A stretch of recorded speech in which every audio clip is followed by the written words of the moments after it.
നമസ്കാരം. 2016 നിയമസഭാ തിരഞ്ഞെടുപ്പിൽ തൃപ്പൂണിത്തുറ മണ്ഡലത്തിൽ നേരിട്ട പരാജയത്തിന് പിന്നിലെ രാഷ്ട്രീയ കാരണങ്ങൾ തുറന്നു പറഞ്ഞ് മുൻ മന്ത്രി K Babu MLA. Television channel അഭിമുഖത്തിലാണ് അദ്ദേഹം മനസ്സ് തുറന്നത്. അന്നത്തെ KPCC അധ്യക്ഷൻ VM സുധീരന്റെ നിലപാടുകൾ തന്റെ തോൽവിക്ക് ആക്കം കൂട്ടിയെന്നും ഉമ്മൻചാണ്ടി സർക്കാരിന്റെ തുടർച്ചയെ ബാധിച്ചുവെന്നും അദ്ദേഹം ആരോപിക്കുന്നു. തിരഞ്ഞെടുപ്പ് ഗോതയിൽ ഇറങ്ങുന്നതിന് മുൻപ് തന്നെ പാർട്ടിക്കുള്ളിൽ നേരിട്ട വലിയ തടസ്സം സ്ഥാനാർത്ഥി നിർണയത്തിലെ അനിശ്ചിതത്വമായിരുന്നുവെന്നും ബാബു ചൂണ്ടിക്കാട്ടുന്നു. കെ ബാബു ഉൾപ്പെടെയുള്ള മുതിർന്ന നേതാക്കൾ മത്സരിക്കുന്നതിനെ VM സുധീരൻ ശക്തമായി എതിർത്തു. ഇത് സ്ഥാനാർത്ഥി പ്രഖ്യാപനം അവസാന നിമിഷം വരെ നീണ്ടുപോകാൻ കാരണമായി. പ്രചാരണം തുടങ്ങേണ്ട സമയത്ത് സ്ഥാനാർത്ഥിത്വം അനിശ്ചിതത്തിലായത് മണ്ഡലത്തിലെ വോട്ടർമാർക്കിടയിലും പ്രവർത്തകർക്കിടയിലും വലിയ സംശയങ്ങളുണ്ടാക്കിയെന്നും അദ്ദേഹം പറയുന്നു. ബാറുകൾ അടച്ചുപൂട്ടുന്നതുമായി ബന്ധപ്പെട്ട് VM സുധീരൻ സ്വീകരിച്ച കടുംപിടുത്തം സർക്കാരിന്റെ പ്രതിച്ഛായയെ എങ്ങനെയെല്ലാം ബാധിച്ചു എന്ന് ബാബു വിശദീകരിക്കുന്നു. ബാർക്കോഴ വിവാദത്തിൽ അന്നത്തെ എക്സൈസ് മന്ത്രി എന്ന നിലയിൽ തന്നെ പ്രതിരോധത്തിലാക്കുന്ന നിലപാടുകൾ സുധീരൻ സ്വീകരിച്ചു. സ്വന്തം പാർട്ടി അധ്യക്ഷൻ തന്നെ സംശയമുനയിൽ നിർത്തിയത് പ്രതിപക്ഷത്തിന് വലിയ ആയുധമായി. സ്ഥാനാർത്ഥികൾക്ക് ശുദ്ധ പ്രതിച്ഛായ വേണമെന്ന സുധീരന്റെ വാദങ്ങൾ നല്ലതാണെങ്കിലും തിരഞ്ഞെടുപ്പിലെ വിജയസാധ്യത അദ്ദേഹം അവഗണിച്ചു.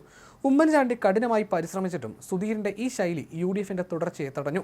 VM സുധീരൻ സീറ്റ് നിഷേധിക്കാൻ ശ്രമിച്ചപ്പോൾ ഉമ്മൻചാണ്ടി തനിക്ക് വേണ്ടി ഉറച്ച നിലപാടെടുത്തുവെന്നും കെ ബാബു അനുസ്മരിക്കുന്നു. ബെന്നി ബെഹനാൻ, KC ജോസഫ്, ഡൊമിനിക് പ്രസന്റേഷൻ എന്നിവർക്കെതിരെയും സുധീരൻ സമാനമായ നീക്കം നടത്തി. ഉമ്മൻചാണ്ടി അന്ന് വിട്ടുവീഴ്ചയില്ലാത്ത നിലപാട് സ്വീകരിച്ചതുകൊണ്ടാണ് പലർക്കും മത്സരിക്കാനായത്. വരാനിരിക്കുന്ന തിരഞ്ഞെടുപ്പുകളെക്കുറിച്ച് സംസാരിക്കവേ MPമാർ നിയമസഭയിലേക്ക് മത്സരിക്കുന്നതിനെ ബാബു ശക്തമായി എതിർത്തു. MPമാർ മത്സരിച്ച് ജയിക്കുമ്പോൾ ലോക്സഭാ മണ്ഡലങ്ങളിൽ ഉപതെരഞ്ഞെടുപ്പ് വരുന്നത് സാമ്പത്തികമായും രാഷ്ട്രീയമായും ബാധ്യതയാണ്. താഴെത്തട്ടിലുള്ള പ്രവർത്തകർക്ക് അവസരം നൽകാൻ MPമാർ മാറി നിൽക്കണം. ഇത് പാർട്ടിയുടെ അച്ചടക്കത്തിന് ആവശ്യമായ കീഴ്വഴക്കമാണെന്നും അദ്ദേഹം വ്യക്തമാക്കി. MPമാർ ഇപ്പോൾ നിയമസഭയിലേക്ക് മത്സരിക്കാൻ വരുന്നത് പാർട്ടിക്ക് ഗുണകരമാകില്ല. അവർക്ക് ജനങ്ങൾ നൽകിയ ഒരു ഉത്തരവാദിത്തമുണ്ട്. അത് പാതി വഴിയിൽ ഉപേക്ഷിച്ച് വരുന്നത് ശരിയല്ല. മാത്രമല്ല, അവർ മാറുമ്പോൾ അവിടെ മറ്റൊരു ഉപതെരഞ്ഞെടുപ്പ് വരും. അത് അനാവശ്യമായ സാമ്പത്തിക ബാധ്യതയും രാഷ്ട്രീയ വെല്ലുവിളിയുമാണ്. ഉമ്മൻചാണ്ടി ഈ കാര്യത്തിൽ വളരെ ശക്തമായി നിലപാടെടുത്തിരുന്ന നേതാവാണ്. MPമാർ സംസ്ഥാന രാഷ്ട്രീയത്തിലേക്ക് വരുന്നത് അദ്ദേഹം പൊതുവെ പ്രോത്സാഹിപ്പിച്ചിരുന്നില്ല. പാർട്ടിയുടെ നയപരമായ കാര്യങ്ങളിലും സ്ഥാനാർത്ഥി നിർണയത്തിലും അദ്ദേഹത്തിന് കൃത്യമായ കാഴ്ചപ്പാടുണ്ടായിരുന്നു. ആ ഒരു അച്ചടക്കം ഇപ്പോൾ പാർട്ടിക്ക് ആവശ്യമാണ്. യുവജനങ്ങൾക്കും പുതിയ മുഖങ്ങൾക്കും അവസരം നൽകേണ്ട സമയമാണിത്. MPമാർ തന്നെ വീണ്ടും വരുമ്പോൾ താഴെത്തട്ടിലുള്ള പ്രവർത്തകർക്ക് അവസരം നഷ്ടപ്പെടും. ഇത് പാർട്ടിയുടെ വളർച്ചയെ ബാധിക്കും.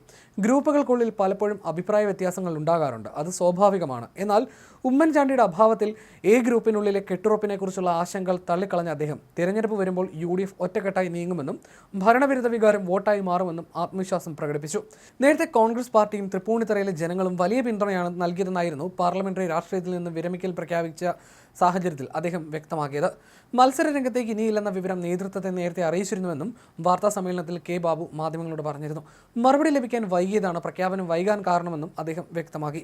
MLA എന്ന നിലയിൽ നന്നായി പ്രവർത്തിക്കാൻ കഴിഞ്ഞതിന്റെ ചാരിതാർത്ഥ്യമുണ്ടെന്നും അദ്ദേഹം പ്രതികരിച്ചിരുന്നു. അതേസമയം മൂന്നാം LDF സർക്കാർ അസാധ്യമാണെന്നും ഭരണമാറ്റം ഉറപ്പാണെന്നും അദ്ദേഹം വ്യക്തമാക്കുകയും ചെയ്തു. 7 തവണ MLA ആയി മത്സരിച്ച കെ ബാബു ഒരു തവണ മാത്രമാണ് പരാജയപ്പെട്ടത്. തോൽവി നേരിട്ട തൃപ്പൂണിത്തുറ സീറ്റ് തൊട്ടടുത്ത തിരഞ്ഞെടുപ്പിൽ അദ്ദേഹം തിരിച്ചുപിടിക്കുകയും ചെയ്തു. 1989 അങ്കമാലി നഗരസഭ രൂപീകരിച്ച സമയത്ത് പ്രഥമ ചെയർമാനായിട്ടാണ് കെ ബാബു പാർലമെന്ററി രംഗത്തേക്ക് എത്തിയത്.